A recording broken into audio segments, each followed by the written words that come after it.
नमस्कार। बिहार की राजनीति में अब आप राहुल गांधी को एक नए अवतार में देखने वाले हैं। मैं क्यों कह रहा हूं, उसके पीछे मेरे पास जो तर्क है, जो तथ्य है, उसको समझने का प्रयास कीजिए। थोड़ा सा आप धैर्य रखेंगे, समझ में आएगा।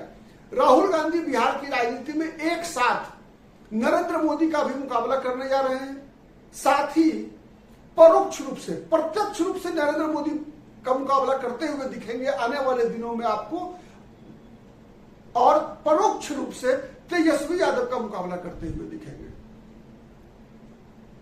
हाँ, यह संभव है कि चुनाव के ऐन मौके पर राहुल गांधी, जो अभी 3 महीने तक लगातार तेजस्वी यादव से परोक्ष युद्ध लड़ते हुए देखे जाएंगे, हो सकता है कि चुनाव के अंतिम महीनों में, अंतिम क्षणों में वो परोक्ष युद्ध प्रत्यक्ष युद्ध में भी बदल जा सकता है। लेकिन नरेंद्र मोदी के खिलाफ तो परोक्ष लड़ाई लड़ने की आवश्यकता ही नहीं है, सीधी लड़ाई है। मुद्दे क्या है? मुद्दे हैं नरेंद्र मोदी से, नरेंद्र मोदी के ही मुद्दे पर राहुल गांधी इस बार बिहार चुनाव में लड़ते हुए दिखेंगे आपको। कौन सा मुद्दा?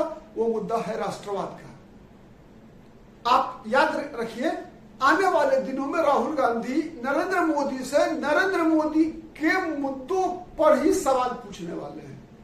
ये सवाल प्रमुखता से राहुल गांधी पूछते हुए दिखेंगे नरेंद्र मोदी से कि मोदी जी बताइए, जब विपक्ष पूरा आपके साथ था तो फिर आपने सीज फायर कैसे कर लिया, स्वीकार कर लिया पाकिस्तान के साथ। नरेंद्र मोदी से राहुल गांधी ये सवाल करते हुए कई बार मिलेंगे आपको, और ये सवाल पूछेंगे कि बताइए कि आप 56 इंची का सीना दिखाने वाले मोदी जी, आप डोनाल्ड ट्रंप के शर्तों पर, डोनाल्ड ट्रंप के कहने पर, मध्यस्थता आपने पाकिस्तान के संबंध में क्यों स्वीकार कर लिया?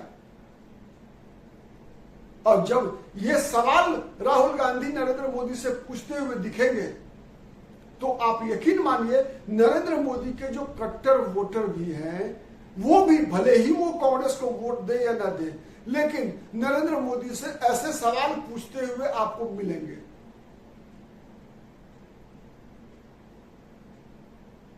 साथ ही न केवल नरेंद्र मोदी से, बल्कि तेजस्वी यादव से भी। लेकिन तेजस्वी यादव से कैसे सवाल पूछेंगे राहुल गांधी और कैसे हमला करने जा रहे हैं, उस पर आने से पहले मैं एक और बात आपको बता दूं कि नरेंद्र मोदी का तुलना इंदिरा गांधी से करने का प्रयास राहुल गांधी करते हुए आपको दिखेंगे। राहुल गांधी आपको दोनों 1971 और 2025 में दोनों प्रधानमंत्रियों के फैसलों के आधार पर दोनों का मूल्यांकन आपके सामने अपने तरीके से करने और करवाने का प्रयास करते हुए दिखेंगे। आपको ये राहुल गांधी बताएंगे आकर कि जब डोनाल्ड ट्रंप की मध्यस्थता को कैसे नरेंद्र मोदी ने स्वीकार कर लिया, जबकि इंदिरा गांधी ने निक्सन की बात को, दबाव को स्वीकार नहीं किया था बांग्लादेश के मुद्दे पर। राहुल गांधी ये सवाल भी उठाएंगे कि जब राहुल गांधी आज से कुछ वर्ष पहले ने संसद में यह भाषण देते हुए कहा था कि मोदी जी, आपकी गलत नीतियों के कारण पाकिस्तान और चीन एक ही खेमे में दिख रहे हैं। इस मुद्दे पर भी राहुल गांधी नरेंद्र मोदी को घेरेंगे। मतलब अंततोगत्वा अगर निष्कर्ष स्वरूप कहूं तो राहुल गांधी बीजेपी के मुद्दे पर ही, मतलब राष्ट्रवाद के मुद्दे पर ही, राष्ट्रभक्ति के मुद्दे पर ही बीजेपी को घेरेंगे, नरेंद्र मोदी को घेरेंगे बिहार विधानसभा के चुनाव में। और बिहार विधानसभा चुनाव में पाकिस्तान और पहलगाम के मुद्दे पर नरेंद्र मोदी को लाभ, इसका राजनीतिक लाभ उठाने से रोकते हुए दिखेंगे। और ऐसा भी हो सकता है कि इसका नुकसान करते हुए भी राहुल गांधी आपको देखे जा सकते हैं। अब आप कहेंगे तेजस्वी यादव को किस मुद्दे पर घेरेंगे? तो आप याद कीजिए, गौर कीजिए, विगत 4 महीनों के अंदर राहुल गांधी के बयानों को, राहुल गांधी के भाषणों को, चाहे वो संसद में हो चाहे संसद के बाहर हो, राहुल गांधी किन बातों की चर्चा कर रहे हैं, किन मुद्दों को उठा रहे हैं?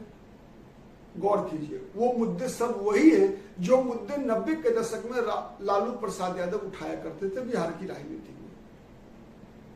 लालू प्रसाद यादव बिहार की राजनीति में सवर्ण विरोधी राजनीति करके गैर सवर्ण जितने भी मतदाता है सबको अपने पाले में सबका ध्रुवीकरण कराने का प्रयास करते सफल हुए थे लालू प्रसाद यादव।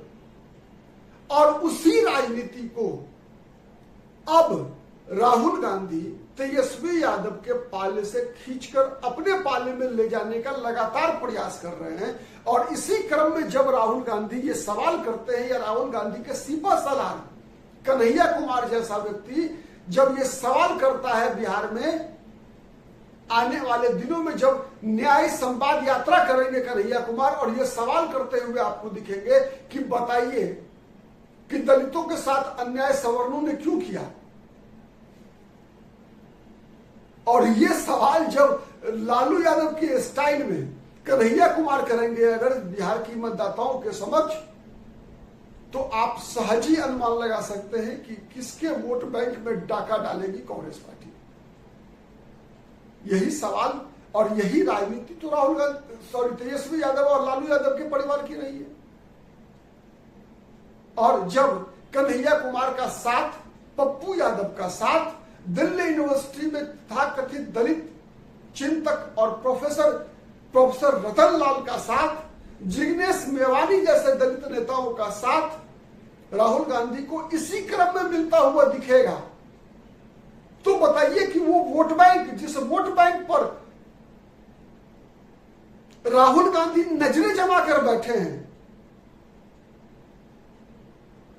वो वोट बैंक लगातार 20, 25, 35 वर्षों से किसके साथ रहा है, तो इसका सहज ही जवाब है कि वो वोट बैंक लालू प्रसाद यादव के साथ रहा है बिहार में।